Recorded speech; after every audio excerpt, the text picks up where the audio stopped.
When I was younger, I was just like everyone else, rushing through the mornings, grabbing a quick coffee, diving headfirst into the demands of the day, without ever stopping to think how those small, seemingly harmless habits were quietly shaping the course of my future. It wasn't until I entered my 60s, standing at far too many funerals for friends who left this world too soon, that I realized the truth. Longevity isn't an accident, and good health in old age doesn't just happen. It's built quietly, day after day, often beginning with the very first hour after you wake. I was fortunate to have time to change, and today, as I approach my 90th birthday, still living independently, still traveling, still waking each morning with gratitude, I feel a deep calling to share what I've learned with you. Not complicated theories or miracle cures, but simple morning choices that have preserved my strength, my clarity, and my joy far beyond what I once thought possible. It's not about expensive treatments or punishing routines. It's about small, almost invisible actions, drinking water the moment I wake, letting the morning light touch my face before I touch a screen, gently moving my joints before breakfast to tell my body it's still needed, taking a few deep, deliberate breaths to set the tone for calm resilience, choosing real food that fuels repair instead of decay, exchanging a few kind words to ignite connection, and pausing, hand over heart, to thank the body that has carried me through a lifetime. After more than 4 decades as a doctor and a lifetime as a student of life itself, I can tell you, what you do in that first sacred hour is not about surviving another day. It's about creating the kind of life you will be grateful to live even in your 80s, your 90s, and beyond. Most people overlook this. Most people never hear it. But you're here, and you're about to discover something that could alter the entire way you age. Stay with me. Because what I'm about to share next might just be the most important lesson you'll ever hear for your future. The first thing I do every single morning without fail is drink a full glass of water, and I do it before my feet even touch the floor. You see, while we sleep, our bodies lose water through breathing and perspiration, silently thickening our blood overnight. By the time you wake up, your heart is already working harder than it should, your brain is thirsting for hydration, and your kidneys are straining to keep up. Most people don't realize that this early dehydration creates invisible damage, micro tears in blood vessels, increased blood pressure, even accelerated cognitive decline over time. It may sound too simple to matter, but that first glass of water is like handing your body the oil it needs to start its engine properly. It dilutes the thickened blood, reduces strain on your heart and brain, and signals to every organ system. We are nourished, we are safe, we are ready. I keep that glass right on my nightstand, filled before bed, so there's no excuse to skip it. No coffee first, no tea, no juice, just water. Room temperature, kind to the body. I treat it as non-negotiable, as essential as brushing my teeth.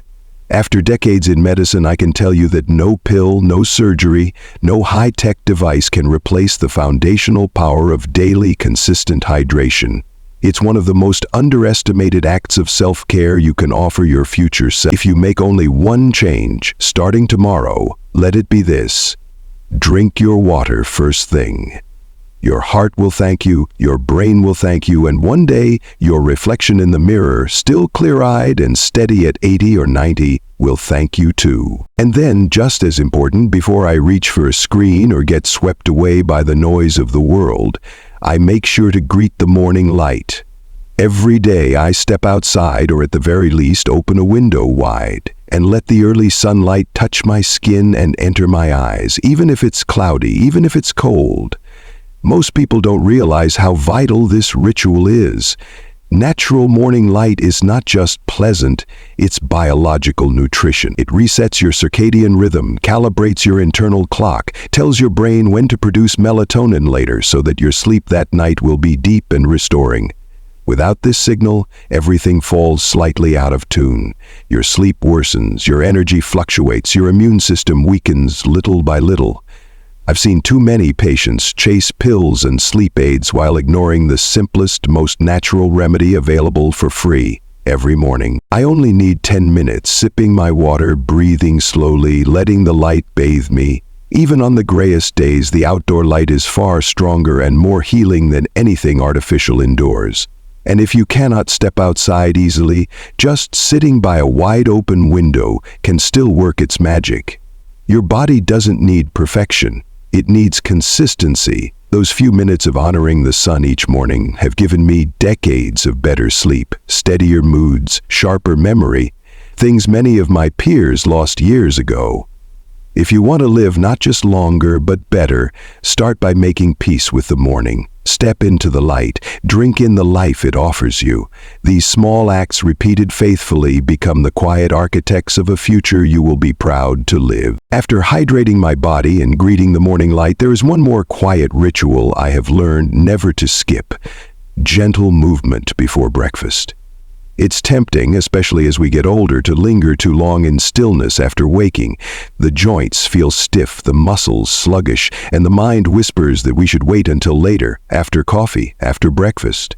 But if there's one thing these years have taught me, it's that the longer you delay movement, the harder the body resists. Morning movement is not about exercise as most people imagine it. It's not about sweating or straining.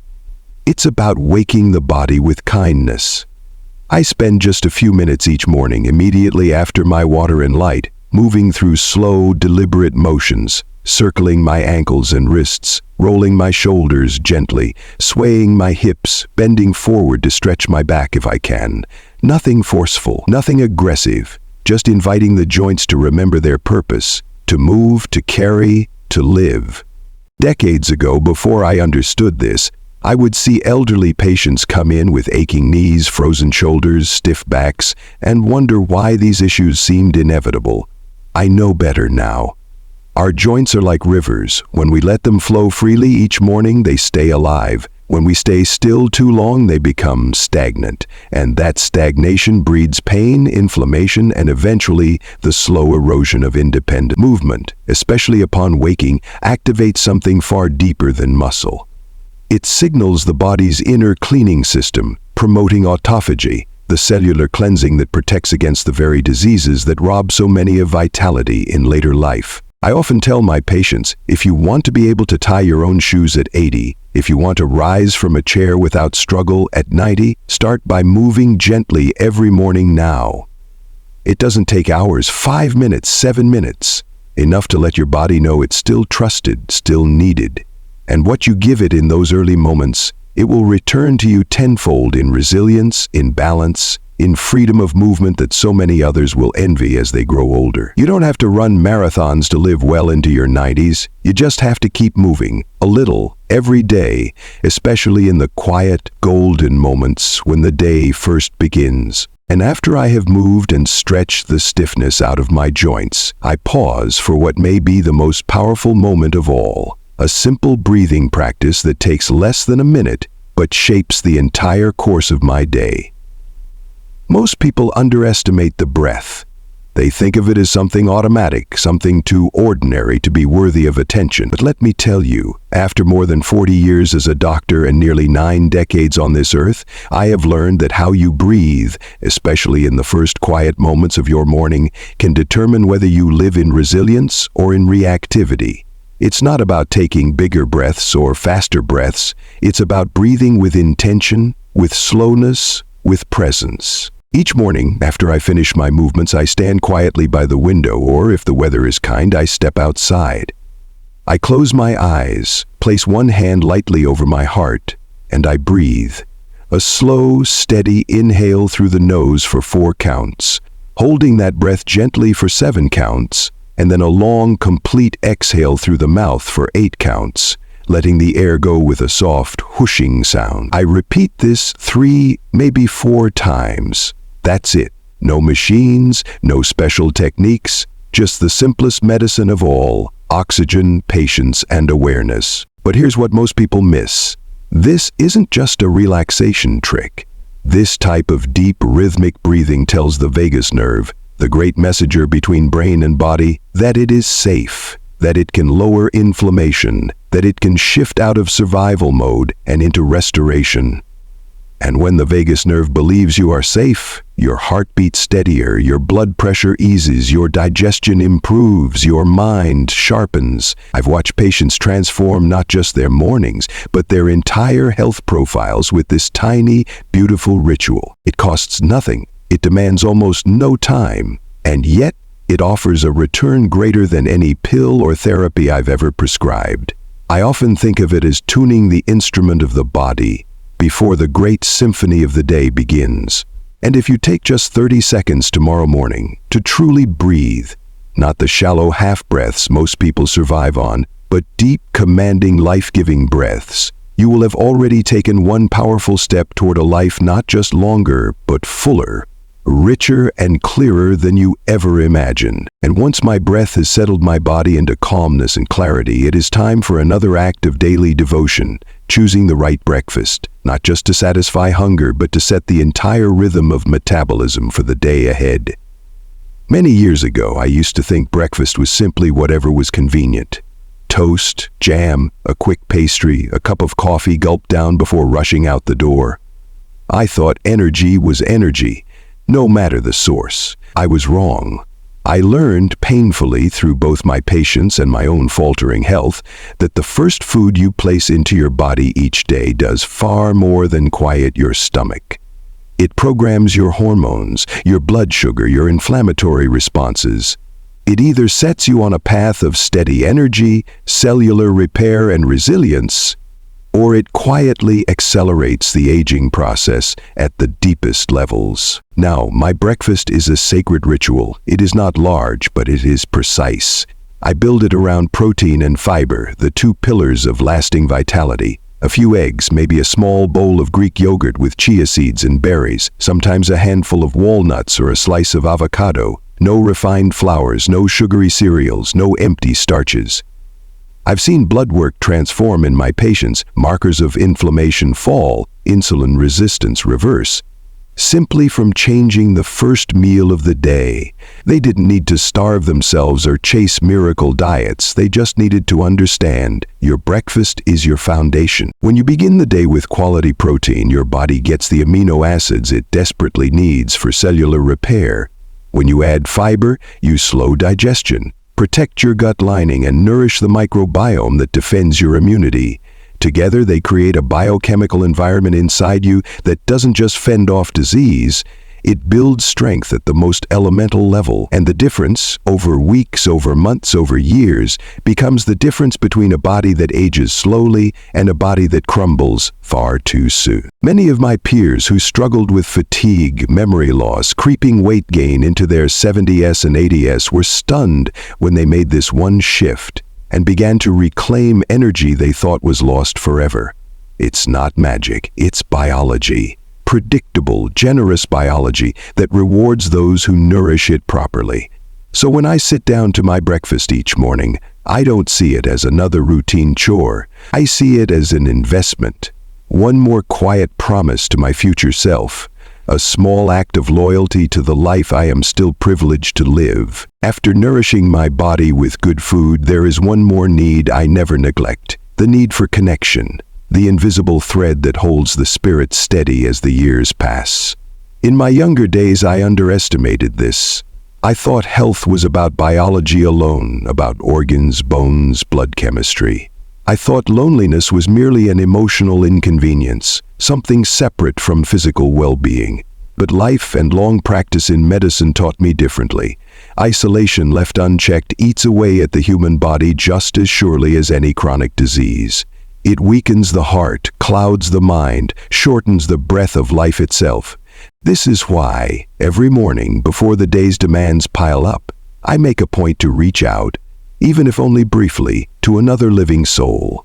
Sometimes it's a short phone call to my daughter across the country, just to hear her voice. Sometimes it's a wave and a few words exchanged with the neighbor as he waters his garden.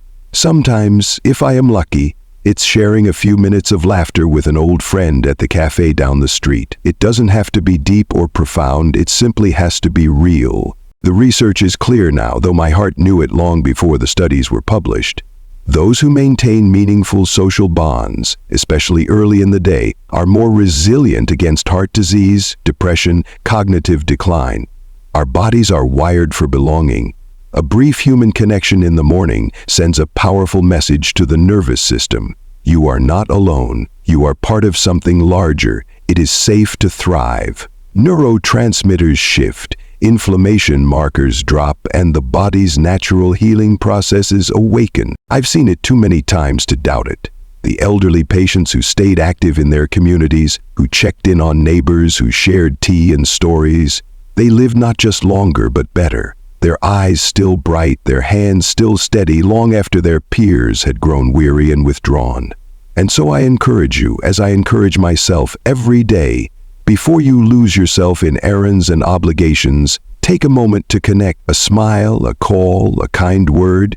It may seem small, but in the long accounting of your life it will weigh heavier than gold. And finally, before the tasks and noises of the day have a chance to flood in, I take one more moment, a simple, sacred act that I believe has done more to preserve my spirit than any medicine ever could. I practice gratitude. Not vaguely, but with intention, with precision, with heart. I place my hand over my chest, where my heart has labored faithfully through every joy and every hardship of nearly 9 decades, and I speak silently to myself. I am grateful for my legs, still sturdy enough to carry me down the garden path. I am grateful for my eyes, still clear enough to witness the soft bloom of morning light. I am grateful for my lungs, which have held me through laughter and weeping and quiet awe. It is not about pretending that the aches and sorrows of age do not exist. They do, and they are real. It is about choosing deliberately to anchor my mind in what still thrives, what still blesses, what still endures within me. Neuroscience now tells us what my heart had long suspected, that such directed gratitude, practiced early, rewires the aging brain, strengthens the heart, calms the immune system, lowers the silent storms of cortisol that erode our health. But for me, it is less about the science and more about the quiet revolution it stirs in my own soul. In a world so often rushed, where aging is feared, where loss is whispered about but seldom faced head-on, this small act of morning gratitude becomes my rebellion, my quiet refusal to let bitterness or regret take root where love and wonder could still grow. It takes 2 minutes, it costs nothing, and yet it changes everything. Every morning, I choose to notice the gifts that still live within this body, and every morning those gifts multiply. Not always in strength, but in meaning. And so, if you ask me the secret of living long, of living well, of arriving at the later chapters of life not merely surviving, but shining, I would tell you it lies not in grand ambitions, nor in desperate treatments, but in these simple choices. The water you drink before your feet touch the floor, the first light that kisses your skin, the gentle waking of your limbs, the deep, slow breath that tells your heart all is well, the honest food you offer your body. The voice of another human that reminds you that you are not alone. The whisper of thanks you offer your own bones, your own breath, your own miraculous, enduring life. Each morning these are the stones I lay down, one by one, to build a path strong enough to carry me into whatever days remain. And if you too are ready to build such a path, you need not wait another year, another month, another day. You can begin tomorrow, with nothing more than a glass of water, a sliver of light, and a single steady breath. Your future, strong, vibrant, and waiting, begins in the very first hour after you wake. And so, as I sit here, looking back across the long, winding road that life has given me, I realize that the secret was never hidden in complicated treatments or distant promises. It was always here, in the simplest things. The things most people pass by without seeing, a glass of water when the body wakes thirsty, a greeting to the sun that still rises faithfully each day, a stretch, a breath, a meal prepared with quiet care, a conversation that reminds the soul it is not alone, a whispered thank you to a body that, against all odds, is still fighting, still feeling, still carrying the story of who we are. These small, faithful choices, repeated morning after morning, have stitched together the tapestry of my health far more securely than any medicine ever could. They have given me decades of independence, clarity of mind, and strength of heart, but perhaps more importantly, they have given me a way of living that honors the life I've been given, rather than merely enduring it. There is a dignity in waking each morning and choosing to nurture yourself with such simple, powerful acts, a dignity that no title, no achievement, no material possession can ever replace. I want you to know it is never too early, and it is never too late to begin. Whether you are just stepping into adulthood or already carrying the weight of many seasons on your back, tomorrow morning can be the first step toward a different kind of future. You don't need to be perfect. You don't need to change everything at once. Just begin. Drink your water. Step into the light. Breathe. Move. Eat wisely. Connect. Give thanks. And then do it again the next day and the next until it becomes as natural as the beating of your own heart. One day you too will look back, and I hope, with all my heart, that when you do, you will find yourself not regretting lost years, but celebrating the beautiful, strong, radiant life you chose to build, one morning at a time. Your future is not waiting somewhere far away. It is waiting for you tomorrow, in the first hour after you open your eyes. Choose it wisely. Choose it with love. And trust me, the years ahead will thank you in ways you cannot yet imagine.